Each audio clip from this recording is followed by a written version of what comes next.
Hello नमस्ते। आफूले गरेको काम चाहिँ फुल फुलेको देख्दा आफूले रोपेको फुलहरू यसरी फुलेको देख्दा साह्रै खुसी लाग्छ।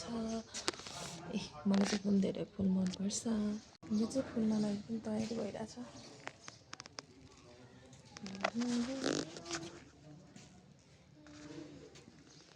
यो फुलको नाम चाहिँ चेरी नेम हो। यो चाहिँ कति थरीको हुँदो रहेछ कि, कोही सेतो कोही रातो है। यो चाहिँ अर्को यो चाहिँ बेबी मम्माहरू पनि मजाले फुल्दो रहेछ। यो फुल चाहिँ यस्तो हुँदो रहेछ, यिनीहरूलाई चाहिँ बिचको टुप्पो भाग चाहिँ यसरी भाँचिदियो भने यसरी झ्याम्म फैलिँदै आउँदो रहेछ है। चेरी नेम हेर्नु त यहाँ, यो चाहिँ रातो कलरको, यो चाहिँ रातो। यसलाई पनि मैले बिचमा चट्ट गरेर काटिदिएको छु। यो पनि मजाले हुँदै आइरहेछ।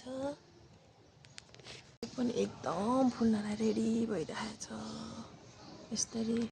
यो चाहिँ 12 महिना फुल्दो रहेछ। यो नफुल्ने भनेको कहिले हुँदैन। यसलाई चाहिँ पानी मात्रै चाहिन्छ। कति राम्रोसँग फुल्छ यो फुल। एकचोटि रोपेपछि फुलिरहेको छ, कहिले मर्दैन, कहिले सिजन पनि सकिँदैन। यति राम्रो छ यो फुल। ल हेर्नु, यो पनि चेरी नेम हो। अघिको चाहिँ रातो भयो भने यो चाहिँ पिङ्क कलरको। यो पनि फुल्नलाई रेडी भइरहेको छ, एकदम फुलिरहेको छ अलिअलि। अस्ति यहाँनिर एउटा फुलेको थियो, त्यो चाहिँ अहिले सक्यो, अब अर्को हुँदैछ।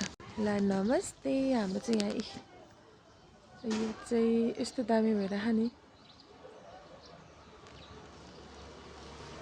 हेलो हेर्नु न यहाँ कति राम्रो भएको यो गुलाब। कोही फुलिरहेछ, कोही फुल्दैछन्, कोही सकिँदैछ। दामी दामी दामी। यो धुप्पी कस्तो राम्रो हुन्छ। मैले यता पनि रोपेको छु।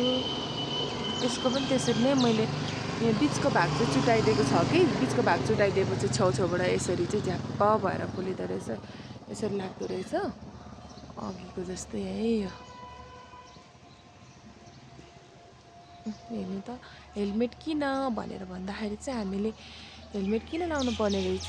एज फर हेड टाउको लागि सेफ हुन्छ, ई फर इयर कानको लागि सेफ हुन्छ, एल फर लिप्स लिप भने ओठको लागि, एम फर माउथ माउथ भनेको मुख सेपको लागि, ई फर आइज आँखाको लागि, टी फर टिथ दाँतको लागि पुरै सेप हुन्छ है, त्यसको लागि।